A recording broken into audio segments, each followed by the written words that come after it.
Well, here we are, the Flint's Farmers Market. Let's go inside and mingle with the locals. You know, I love farmers markets. I just love browsing. I love trying, new foods or different combinations. And I really love networking with the vendors. So when I heard that Flint had its own farmers market, I was really intrigued to see because this area, as you know, has been through hell and back for the last, 45 years between GM and then, more recently, the lead poisoning in the water. But I didn't want to focus on, those aspects. I just really wanted to get to know the people of Flint. And of course, if, GM came up or the lead poisoning came up, I would just sit back and listen. But I came for the people. I came to witness the community. I came to see what makes this farmers market tick and what keeps on bringing the community back. And I definitely got my answers throughout the day. And, it just really humbled me in a way, because I think we go into a situation sometimes where we have, somewhat of a pre-notion or preconception. And then when that is totally shattered, it leaves you thinking that not everything that you hear and see necessarily reflects the situation in the presence. I remember when I was 18 and I took a trip from San Francisco to Ithaca, New York on Greyhound. And, of course, we had several stops, and one of our stops was in Chicago. And I remember there were about maybe 3 or 4 terminals going to the different buses. And one of the terminals next to mine was heading to Flint. And I think in the back of my mind, I was like, I really want to go and see Flint one of these days, because we did see Michael Moore's Roger and Me in our economics class in senior year. And for some reason, there was just some sort of gravity pull many years ago. And I think the reason why I was meant to come here was to shoot this little mini documentary.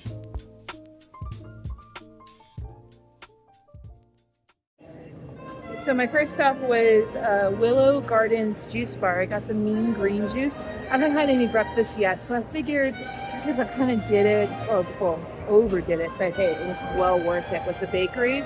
Figured this can kind of like give me a little bit of a detox. What do you reckon? All right, let's take a taste. Cheers.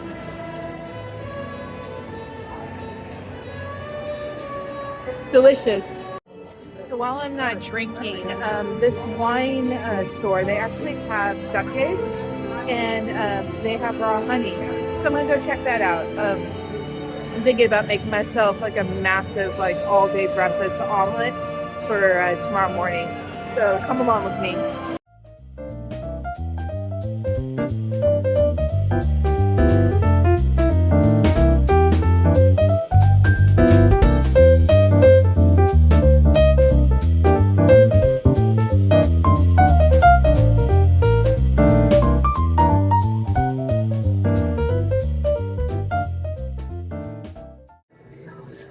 Look what I got here, some duck eggs. Let's take a little peek.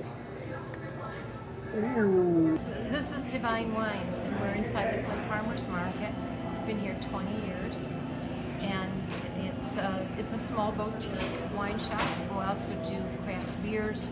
We have colored dairy products, and we also will also supply some vegetables from our farm, and we have eggs from our farm. We have both chicken eggs and duck eggs and honey.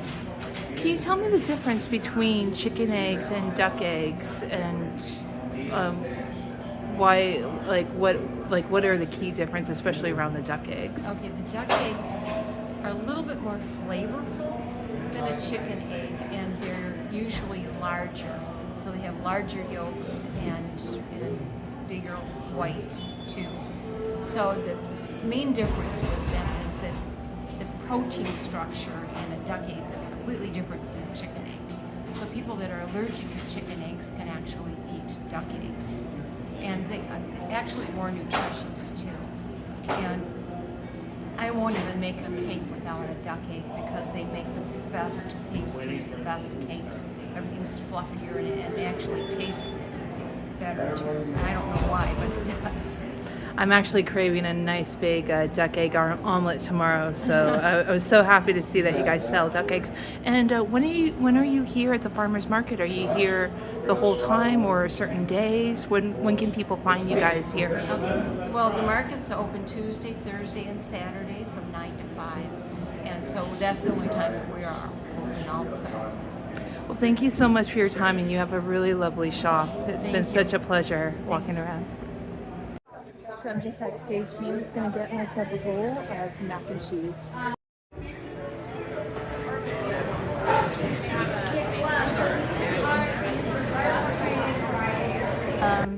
I got jalapeno, tomatoes, and some hot honey drizzled on this. Yeah, it looks amazing. Let's take a taste. Cheers.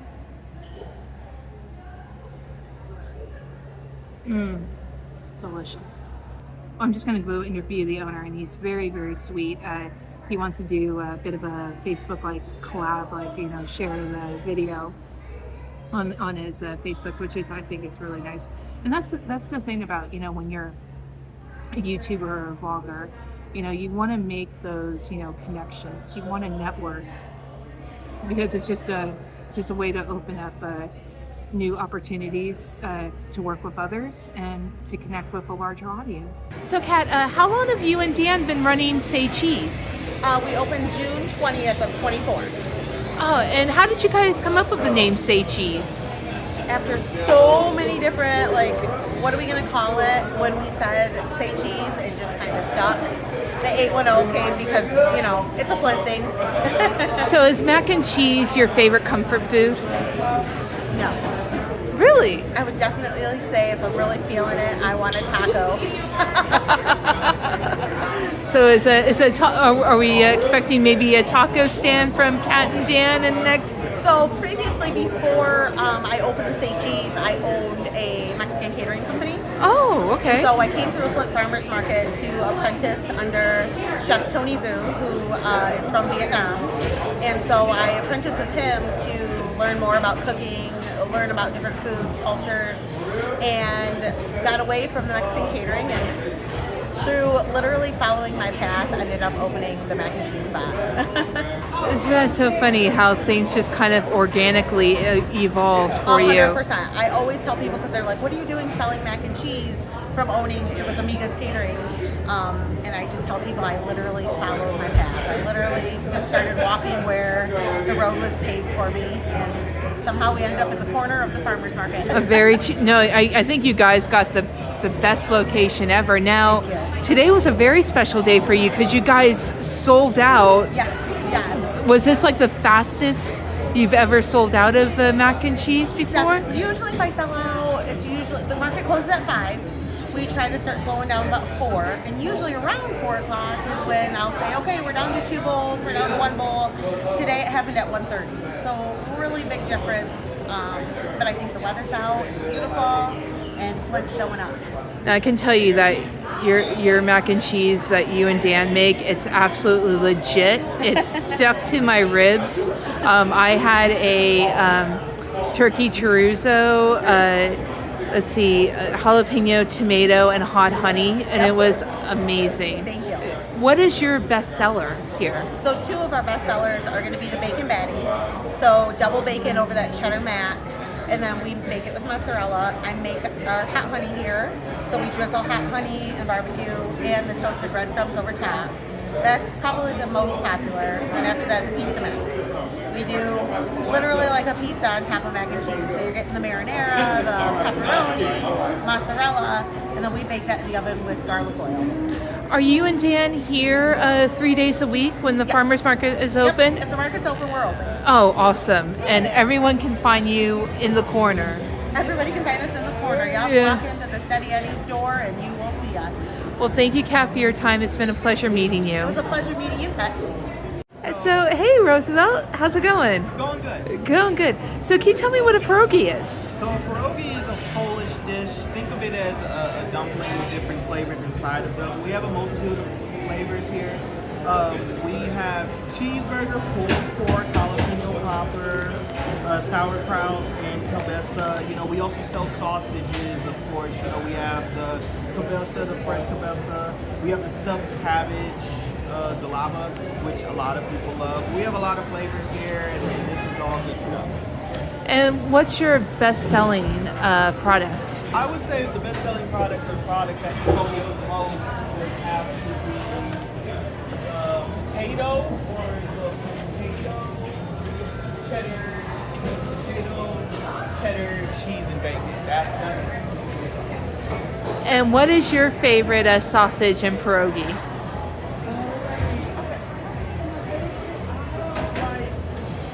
Sometimes I like the Philly steak. It all depends on how I am. And then, of course, I like potato, cheddar, cheese, and bacon. Awesome. Yeah. And for sausage? That fresh cabeza, which isn't out right now. I always get the double because I think it tastes good when you cook it and then like a day later, but that's me. But I like the smoked cabeza, chunky veal, and pork. Wonderful. Well, thank you so much for your time, Roosevelt. No problem. Thank It's you. it's a pleasure meeting you. Pleasure meeting you too. Show me some of your art, Roosevelt. This is just more of like practice stuff, nothing really too basic. It's all over the place. This is just some basic anatomy, you know, some stills, you know, just going over the basics basically. You know, things like this, some gesture drawings, you know, really just the art and science, the art and science of the art field, really, that's what I go for. I practice fine art at the Flint Institute. You know, been there for a few years and I'm going to graduate soon. But this is often what I do, and yeah, that's what that is. So I'm right in front of McLaren's Orchard and Cider Mill, and they make all sorts of baked goods, and I got some zucchini bread here. Let's take a taste. Cheers.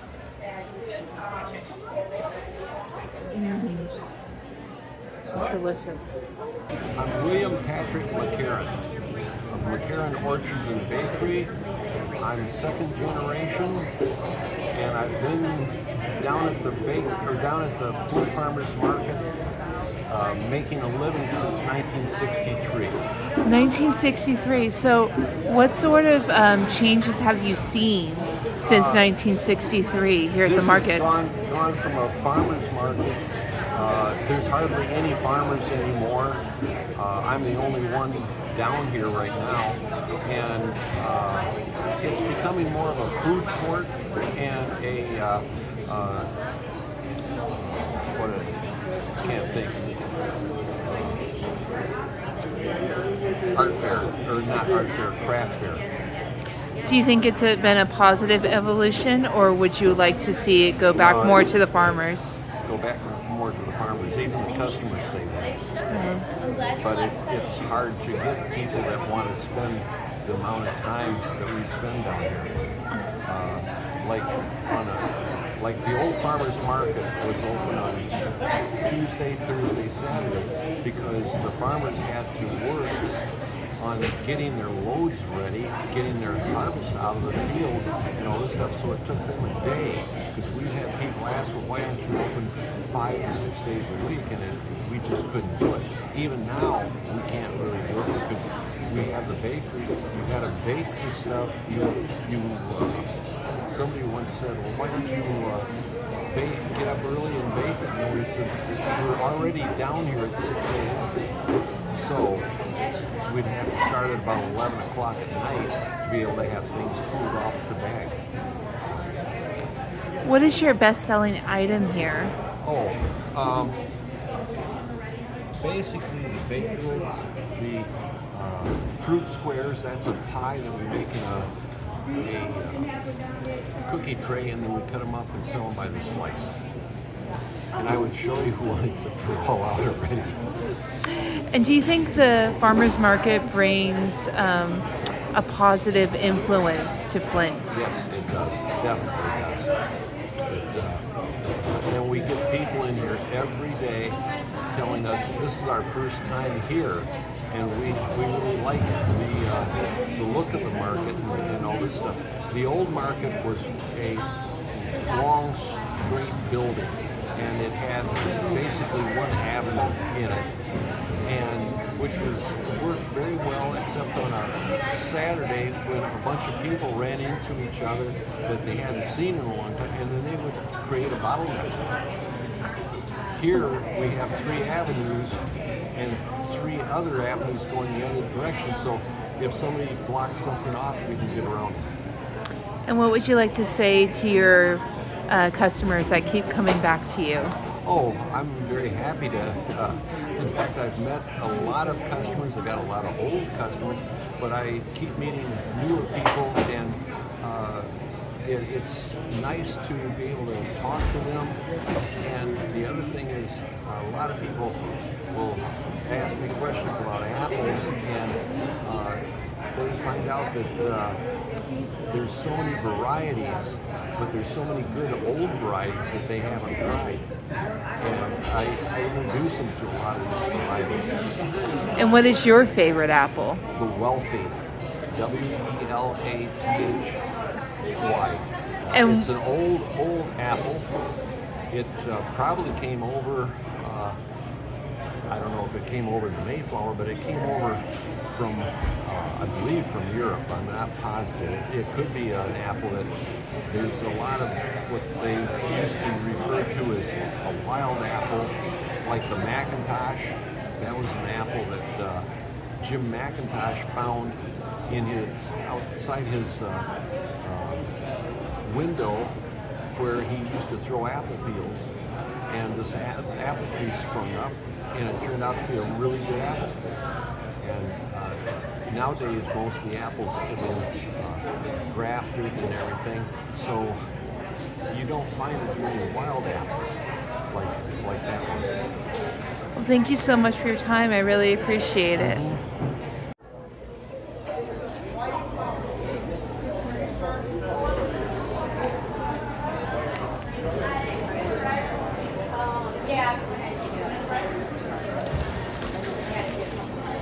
So I'm currently at Sweet Pieces. It is a vegan bistro. I got a vegan samosa. So let's take this. Cheers.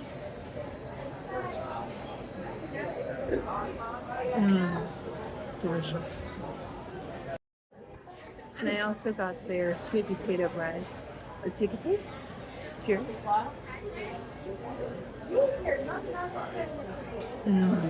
Delicious. So I'm with Deepak from Sweet Pieces.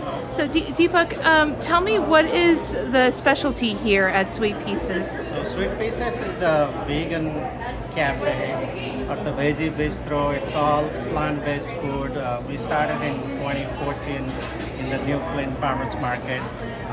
The old location was just a mile away from here. So we started in 2014 back in the other corner. I'm just helping my wife out. Victoria, she is the owner of this place. So we try to do internationally inspired plant-based food. So you said you had some samosa earlier. So we do have a couple of Indian dishes like samosa. We have a red lentil soup. And our other special thing is we do vegan and gluten-free bakery items. A lot of people try our bakery items and they always say, oh, it's better than the one with the dairy and stuffed eggs on it. So, and here is a menu we have right here on the other side. If you look on the other side, we have a menu for the day.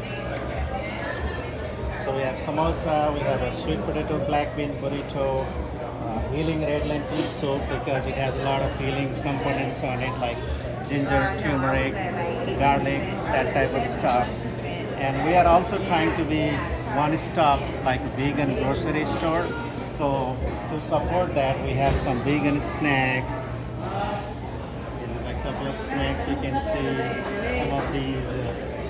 Now these are very familiar in the UK. Oh, Now, yeah. So you guys are selling it for $4.50. In the UK, I pay about maybe 80 cents. Oh, really?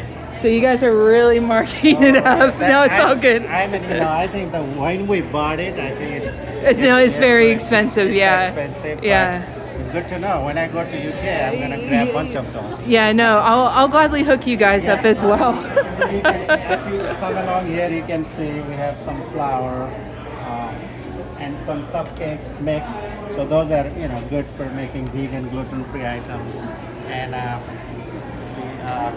over here, we just have a drinks at the moment. But you can see a couple of cheese there, like vegan cheese. Oh yeah. Yeah, pretty soon we're gonna stock it with all option for the vegan cheese. Okay. We used to carry this brand called Rebel brand, and people were loving those a lot. So it's the idea is my wife has been vegan for more than 20 years. Is your wife planning to make her own vegan cheese or no? She was talking about it at one point. I'm not sure if she'll do it or not. Oh, yeah. But our idea is to make it like a plant-based food, which also tastes good. She did a couple of cooking classes or demonstration classes over here in Flint Farmers Market, and people love it so much. Like most of them were like not even vegetarian or vegan, but once they try it, they love our food. So Deepak, what's the best-selling item? So right now, people like those samosas, and also people have been liking the red lentil soup. So those are best selling. And on the bakery items, if you go around, you'll see. Well, you guys are almost sold out. It's not much better. Yeah, you guys got almond butter brownie is really good. Oh wow. But we do a different type of berry bar. Right now we have a mixed berry cup. That's amazing. Yeah. Well, Deepak, I really appreciate your time. Thank you so much for showing me around. Sure. And like I said, the samosa, ace, man. Yeah, thank you. Yeah, thanks for stopping by and claiming us. Good luck with your channel. So I'm with Plez from Brooks Tea. So Plez, how long has Brooks Tea been around? Brooks Tea has been around since 2007. Wow. And have you guys always been at the farmers market, or have you guys been selling elsewhere, or? Well, she's been at different venues, but we only been at the farmers market for 3 years. Okay. We'll be inside 3 years in October. And what is the best-selling tea here at the farmers market? Well, the best-selling tea is that hibiscus right here. That's the best-selling one. Now, someone was complimenting on the ginger one. Is that one pretty popular as well? I believe that one is like second, right behind hibiscus. And what is your favorite tea to My sip favorite it? is the hibiscus. I enjoy the hibiscus because it has a lot of benefits that I can benefit from. Yeah, why do you like it so much? Well, the taste and the way she makes it, she blends it with lemon and agave nectar only. No artificial sweeteners, no artificial preservatives, but the way she blends it, and I like putting it on ice. And it's good for, I found that one of the better ingredients about it, or benefits, is it lowers the blood pressure, and I need that for my health conditions, so I like that. Now, is she currently working on any other new flavors that you can maybe drop a hint or two, or? I have to go into that mastermind kitchen and figure that one out. But no, as of now, I don't think she's doing anything. But I will never know until it comes up. Well, Plezo, it's been a pleasure chatting with you. Thank you so much. Thank you for I'm definitely stopping going to get the hibiscus. Okay. So I just finished interviewing Brooks Tea. Plezo was really, really lovely. There he is at the back of me. But I picked up the hibiscus tea. It has lemon and agave. Now, I'm not going to lie, I've already tasted it, but we'll pretend this is the first time I'm tasting it. Let's take a taste. Cheers.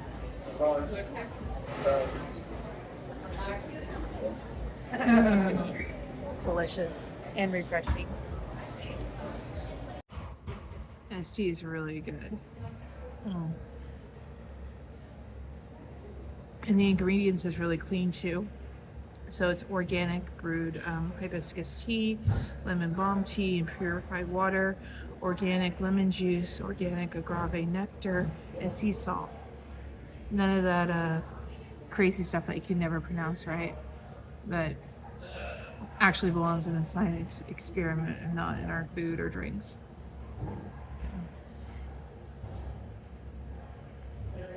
That deserves another delicious.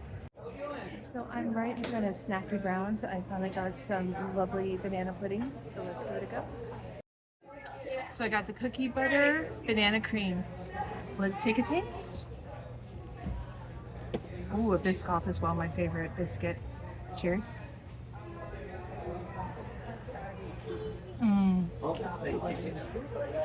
So Regina, I'm really curious. What is this no banana on what looks like banana pudding? Well, pets. It all started about 2 years ago, or a year and a half ago. I tried to sell banana pudding, and the minute that the bananas turned brown, people wouldn't buy it. So I was like, okay, I can't make money like this.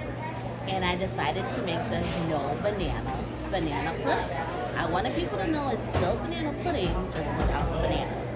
And what I discovered is that people don't like bananas in their banana pudding.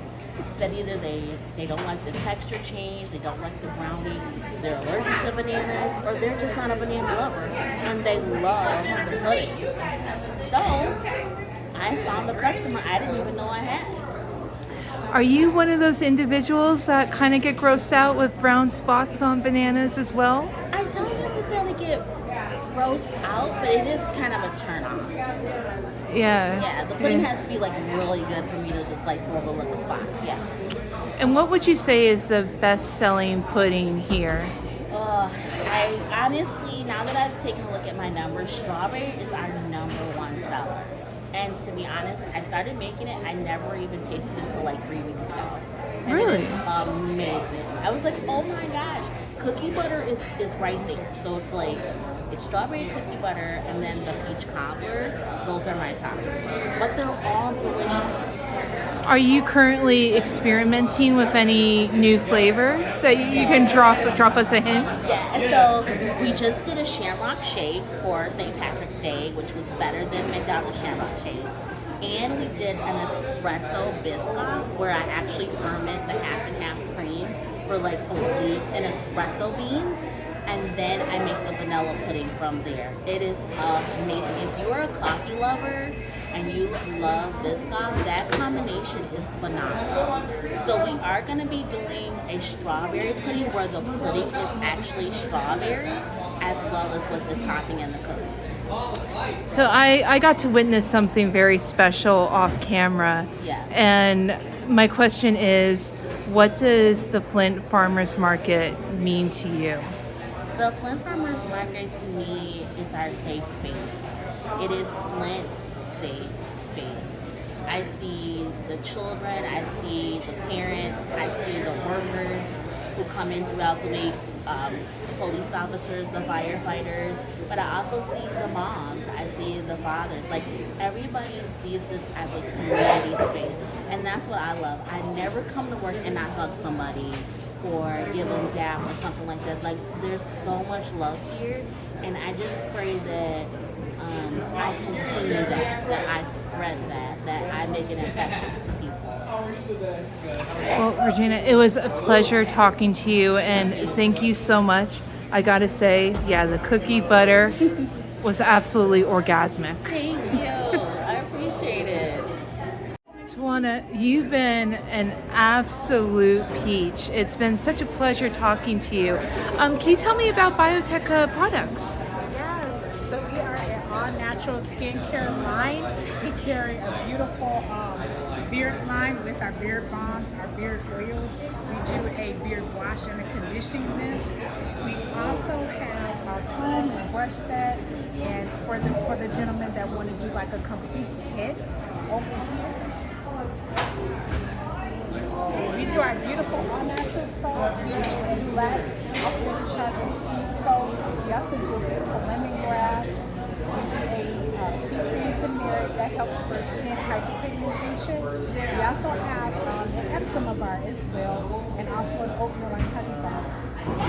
Body butters, we also have those for a naked line for people that have fragrance sensitivities and they can't have any scent to a complete naked line.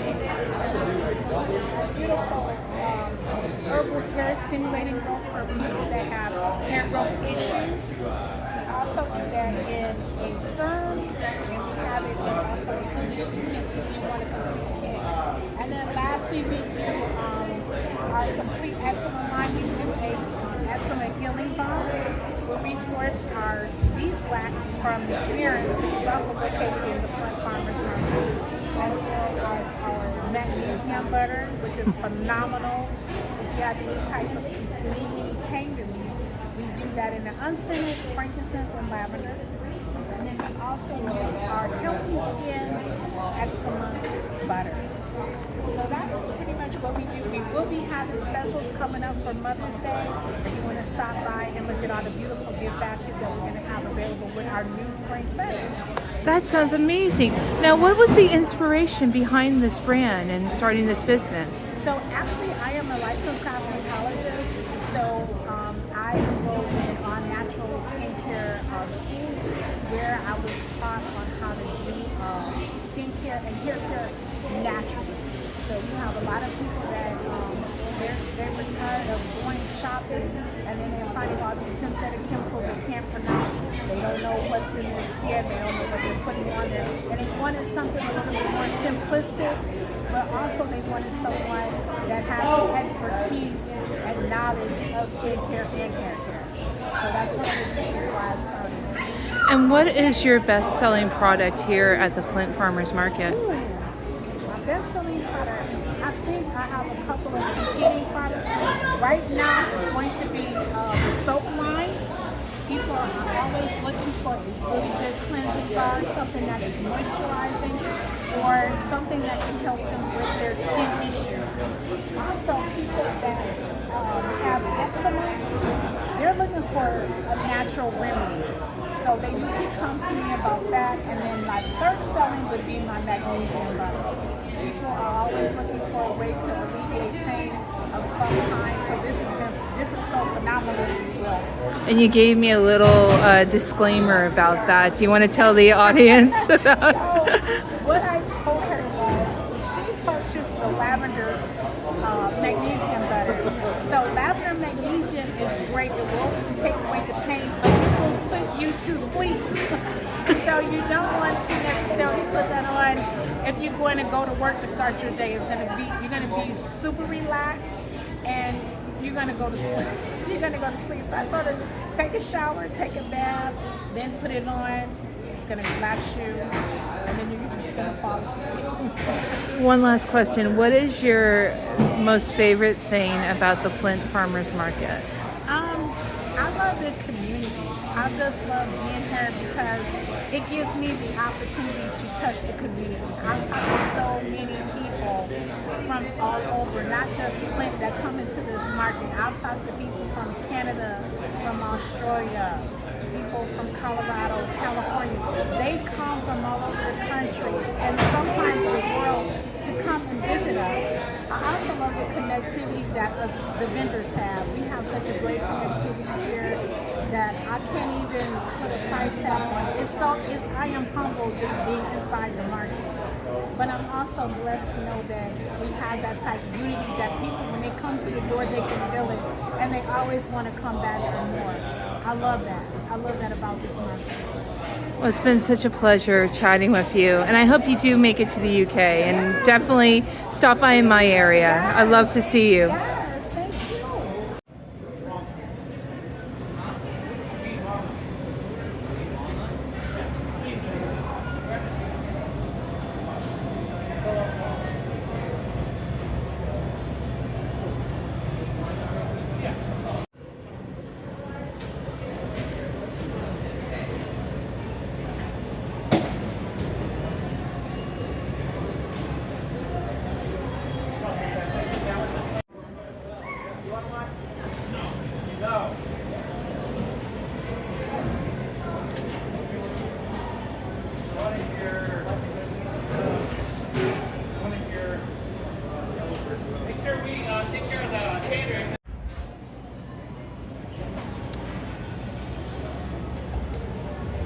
Tell me a little bit more about Beirut Groceries and Restaurant.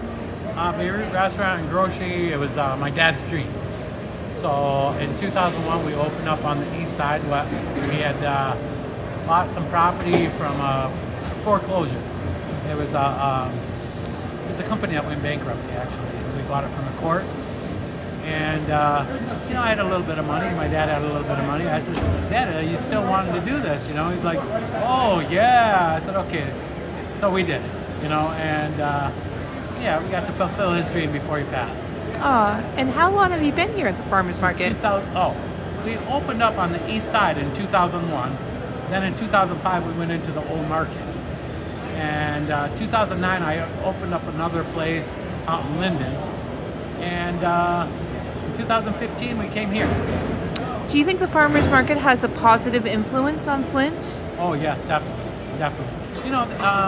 I tell you, the public, they weren't really, they were more worried, this place is, it's old, it's been around forever. But the whole thing is the building was crap, it was falling apart, electricity, water, everything, so you didn't know what you were walking into. So they had this opportunity to come, and like I said, a lot of people, they were negative at first, but once we got it open and stuff, it's like they have a place to go, and it's very positive, very positive. And what is some of your best-selling items? Chicken shawarma, chicken fattoush, everything sells. Our food is delicious and it's healthy. And what would you like to say to your customers? We're here to take care of them. When you get done eating our food, your body says thank you. You can't beat that. Totally. Thank you so much. So I'm with Eric, the founder of Inspired Flint. Inspired, yeah. So Eric, tell me how this brand evolved. I gotta tell you, this is an amazing story. So when I was a child, before I'm in the wheelchair at the age of 20. We'll get to that. So in elementary, I listened to hip hop. Okay, I was born in '77. So this is like old school hip hop, LL Cool J, Run DMC, Beastie Boys, etc. One of the things in hip hop is like clothing, it's branded. And I used to wear my shirt inside out and imagine my own clothing line called Sire, which was my name backwards, C-I-R-E. And that's what I did. And I always wanted to have my own clothing line. So we're talking years later, because I also got into hip hop music. Middle school, high school, I still had that vision, that dream for it. Then I got injured at 20, they came home from rehab. Then when it wasn't until I was in my 30s, when I started my company, EC Awareness by Design. I started in 2011, which was going to be producing t-shirts. Well, one of the things that we ended up doing within that year or two was putting Inspire on my shirt. And I used to go public speak, go to a school, wherever I went to speak. We went to a middle school here in Swartz Creek, and I had the Inspire on it. It was just like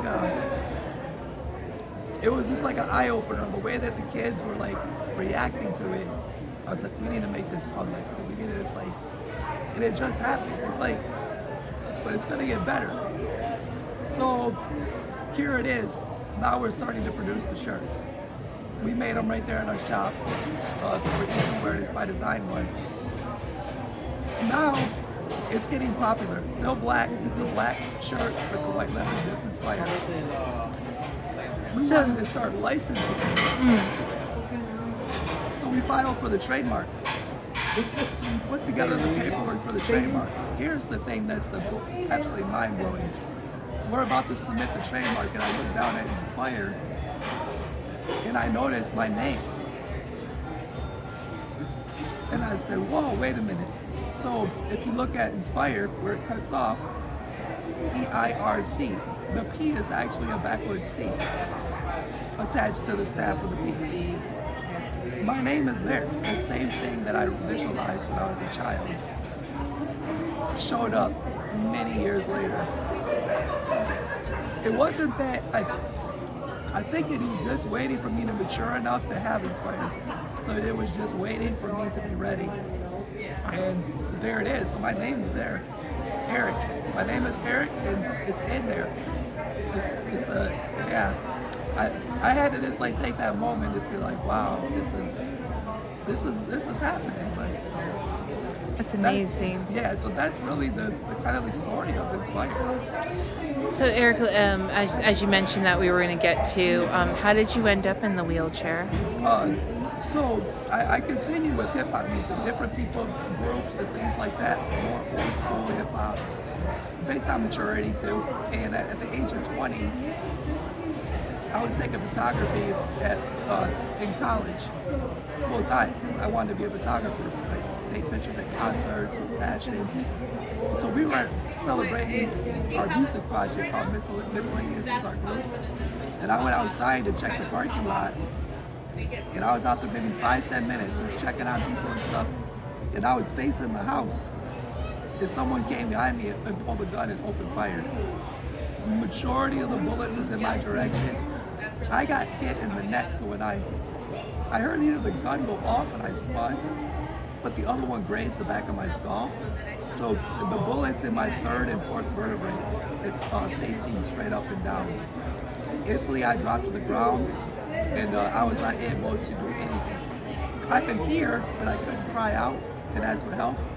I couldn't talk, I couldn't breathe, I couldn't move, nothing. The chaos was happening. People were tripping over me saying, he's dead or legal or what, everybody was, a lot of people were trying to save themselves, I guess you could say. And so that's what happened. And before you know it, I had 4 screws in my head, tubes in my mouth, like this. And my communication was high blinks. And then a week later, they took the tubes out of my mouth, put them in my throat, and my communication was like once for yes, twice for no. That was my form of communication for months. Yeah. Wow. Now, we talked about this shirt off camera. I'm noticing these finger signs and everything. Are these sign language? Yes. The technical word like ASL, American Sign Language. And my stepbrother is deaf. So I wanted to have some representation for him in the deaf community. And so I actually talked to him, but also his friends, about what's the right way to put this design together. So I got proper representation and input from the actual deaf community. Deaf in the heart of hearing, I think that's what it is now. It changes up sometimes. Mm-hmm. But yeah, so it took a few drafts when we got there. And I was happy, and it's good because it does teach how to spell Inspire. That's amazing. Now, what are because you were born and raised in Flint, yeah. What are your hopes for Flint for the future? Oh, well, one thing about people from Flint, they're resilient. All the things they've had to, all the obstacles and storms that they've had to come across, those resilience and persistence. So I hope that the city rebuilds itself, like the people that have these dreams, especially a lot of entrepreneurs here. So I hope the entrepreneurs are able to really get their goals and dreams in fruition. And I would also hope that it's a community building. Like, don't be jealous of other person, being successful. Let's embrace the success and be happy for that person. At the same time, help out another person with your resources or whatever it is that you can do. So work towards your business, but also give back. And I would hope that model could happen right here in Flint. That as people there's a lot of entrepreneurs. A lot. People have come into entrepreneurs because they're solving problems. It says there are some issues and some obstacles and different things, from water to the factories, you name it, you know how to solve problems. So they find ways to make money to build a business. There's a lot of different ways, there's a lot of places here. So I hope to see that entrepreneur of the city, of the heart, really embrace and grants that are available to help these businesses succeed. Well, Eric, it's been such a sincere pleasure chatting with you. I love my Inspire Flint long sleeve shirt. I was so happy we found one. Yeah, right here at the Flint Farmers Market. Yeah. Which is a great place to describe it. It's very community. It's people from all over the world, like from different backgrounds and cultures, like getting, like just communicating and getting along. It's very peaceful. It's very culturally diverse. And it's like, it's a happy place. You know what I mean? It's like it's really good. And the Flint Farmers Market supports me, and I always No, appreciate it's a very supportive community. I've had a blast. This has definitely been my highlight so far since I've been in Michigan. So yeah, and every time you come to the market, there's always a different vendor that you can try out. Like that's true. I think there's over 50-something vendors, and it's not the same. You know, so. Wonderful. I'm just glad that you were able to experience some of the really great stuff of Flint. Thank you, Eric. Back to the UK and say, you might say these things about Flint, but I saw the brighter side of Flint. I saw the good of Flint, the positive of Flint, and they got it going on. Yeah, they don't focus on the hardship. They're resilient. They persevere, and they focus on the opportunity, because that's what's there. We know stuff's not that good. That's where we make things good. You know, we gotta change it. Absolutely. A block at a time. Absolutely. Well, thank you once again, Eric. Yeah, shout out to the UK, right? It's my last day here in Michigan, and I had to come back to the Flint Farmers Market. I got to interview a couple of vendors I get to interview on Saturday. And my biggest takeaway from Flint is this farmers market. It is the heart and soul of Flint. You see a community coming together. You see vendors not being competitive with each other, but actually supporting each other. It's a beautiful network of people from all different backgrounds, just celebrating each other. Every time I went to a different vendor, they would recommend me going to another vendor, and I just thought that was really, really beautiful. The community itself, they're quite optimistic about Flint. They want to turn this more into a college town. And, if you ever come to Flint, Michigan, I highly recommend checking out this farmers market, networking with the vendors, networking with the community, because you're going to leave feeling so full of gratitude. And I'm grateful for the people that I met. And I thank all the vendors who took the time to participate in the documentary, because they didn't know me. For all they know that I could be spinning this story into a negative one, which I would never do.